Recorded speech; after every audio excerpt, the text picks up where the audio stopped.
Bismillahirrahmanirrahim. Assalamualaikum warahmatullahi wabarakatuh. Alhamdulillahirabbil alamin, wassalatu wassalamu ala asrofil anbiya'i wal mursalin wa ala alihi washabihi ajmain, amma ba'du. Anak-anakku sekalian yang aku sayangi dan saya banggakan, semoga kalian selalu dalam keadaan sehat walafiat meskipun kita belajarnya masih secara online. Nah, anak-anakku sekalian, sebelum kita memulai pembelajaran, alangkah lebih baiknya kita berdoa terlebih dahulu. Di sini ibu yang akan memimpin doanya dan kita berdoa bersama-sama. Berdoa mulai. Bismillahirrahmanirrahim. Raditu billahi robba wa bil islami dina wa bi muhammadin nabiyya wa rasulah. Rabbi sidni ilma warzuqni fahma. Amin. Nah, alhamdulillah ya anak-anakku sekalian, kita sudah berdoa. Nah, di pertemuan kali ini kita akan belajar mapel fikih. Kita akan belajar fikih.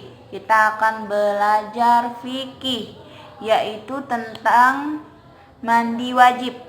Bab pertamanya itu yaitu tentang mandi wajib, yang mana mandi wajib ini mempunyai 4 indikator yang harus kita capai. Ada 4 indikator yang harus kita capai. Oke? Ada 4 indikator yang harus kita capai. Nah, apa saja 4 indikator yang harus kita capai itu? Ibu akan menjelaskannya secara detail dari yang pertama sampai dengan yang keempat. Anak-anakku sekalian, indikator yang pertama adalah siswa dapat memahami pengertian daripada mandi wajib. Nah, apa sih pengertian dari mandi wajib? Nah, mari kita lihat bersama-sama ya, pengertian dari mandi wajib itu apa. Nah, jadi mandi wajib adalah mandi atau menuangkan air ke seluruh badan dengan tata cara tertentu untuk menghilangkan hadas besar. Nah, jadi anak-anakku sekalian, mandi wajib itu adalah mandi yang dilakukan karena adanya sesuatu yang harus mewajibkan kita untuk mandi, karena kita sudah berhadas besar. Nah, indikator yang selanjutnya yaitu tentang keadaan yang harus mewajibkan kita mandi. Keadaan yang mewajibkan kita mandi. Apa saja hal-hal yang mewajibkan kita untuk mandi? Yang pertama adalah keluarnya air mani dari orang yang sudah balik. Nah, apa sih balik itu? Balik adalah orang yang sudah menginjak dewasa, baik laki-laki ataupun perempuan, dalam keadaan sehat, baik ketika sadar ataupun tidur. Yang mana Allah Subhanahu wa taala berfirman yang berbunyi, wa in kuntum junuban fattoharu. Wa in kuntum junuban fattoharu, yang mana artinya adalah dan apabila kalian junub maka bersucilah atau mandi. Jadi ketika kita junub maka kita harus mandi dan hukumnya wajib, yang mana tertuang dalam Quran surat Al-Maidah ayat 6 yang berbunyi wa in kuntum junuban fattoharu. Wa in kuntum junuban fattoharu, dan apabila kalian junub maka bersucilah. Jadi kita harus bersuci.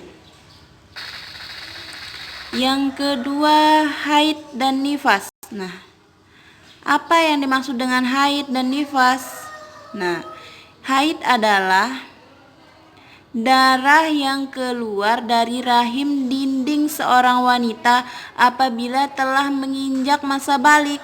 Jadi haid ini adalah suatu darah yang keluar dari rahim dinding seorang wanita apabila telah menginjak masa balik. Jadi kalau wanita sudah balik maka akan keluar darah, dan itu biasanya terjadi setiap bulan, dia mempunyai siklus tertentu. Nah, yang selanjutnya adalah masuk Islam.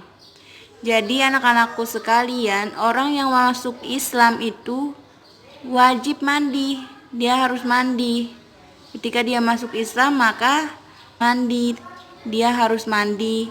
Yang keempat adalah kematian. Jadi anak-anakku sekalian, orang mati juga dimandikan sebelum dikuburkan.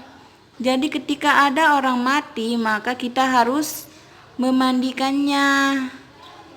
Karena itu wajib. Yang selanjutnya adalah tentang syarat sahnya mandi wajib. Nah, syarat sahnya mandi wajib itu ada 2. Yang pertama adalah niat. Niatnya mandi wajib. Misalnya niatnya saya niat mandi wajib karena haid, fardu karena Allah Ta'ala. Itu niatnya ya, dibaca di dalam hati. Adapun mengenai lafaznya adalah, adapun niat dari mandi wajib itu sendiri adalah nawaitul guslali li raf'il hadasil akbari fardu lillahi ta'ala. Yang artinya aku berniat mandi besar untuk menghilangkan hadas besar fardu karena Allah Ta'ala. Jadi kita ulangi sekali lagi ya, niatnya mandi wajib. Nawaitul guslali li raf'il hadasil akbari fardu lillahi ta'ala. Yang artinya aku berniat mandi besar untuk menghilangkan hadas besar fardu karena Allah. Nah, setelah kita belajar tentang syarat sahnya mandi wajib, sekarang kita bagaimana caranya kita mandi wajib. Kita masuk ke materi, yaitu tata cara mandi wajib yang sempurna itu seperti apa. Yang pertama adalah, yang pastinya adalah niat. Kita berniat di dalam hati bahwa kita ingin melakukan mandi wajib. Kita ingin melakukan mandi. Yang kedua, kita membaca basmalah. Basmalah, ada yang nggak tahu bacaannya basmalah seperti apa? Jadi bacaannya basmalah itu adalah Bismillahirrohmanirrohim. Nah, yang selanjutnya adalah membasuh kedua telapak tangan. Jadi kita basuh kedua telapak tangan kita. Kita basuh kedua telapak tangan. Kemudian yang keempat adalah membasuh alat kelamin dari kotoran atau air mani dengan menggunakan tangan kiri. Jadi kita basuh alat kelamin kita itu menggunakan tangan kiri. Jangan lupa tangan kiri, jangan gunakan tangan kanan. Dan yang selanjutnya adalah berwudu dengan wudu yang sempurna.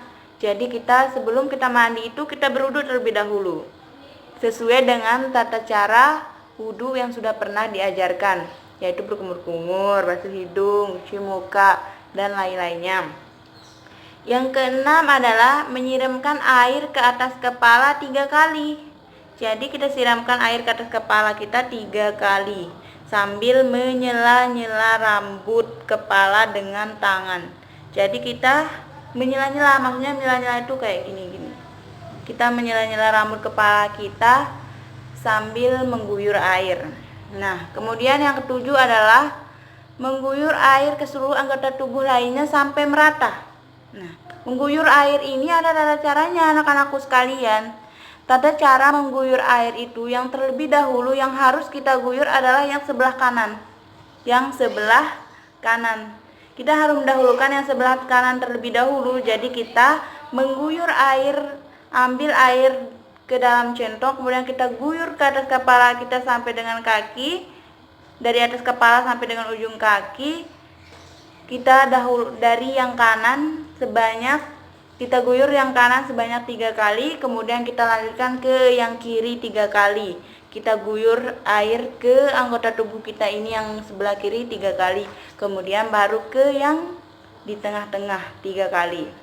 Nah, yang selanjutnya adalah mendahulukan anggota tubuh yang kanan. Jadi seperti yang Ibu sudah contohkan barusan, bahwa yang kita dahulukan adalah yang kanan terlebih dahulu, kecuali kalau masuk WC.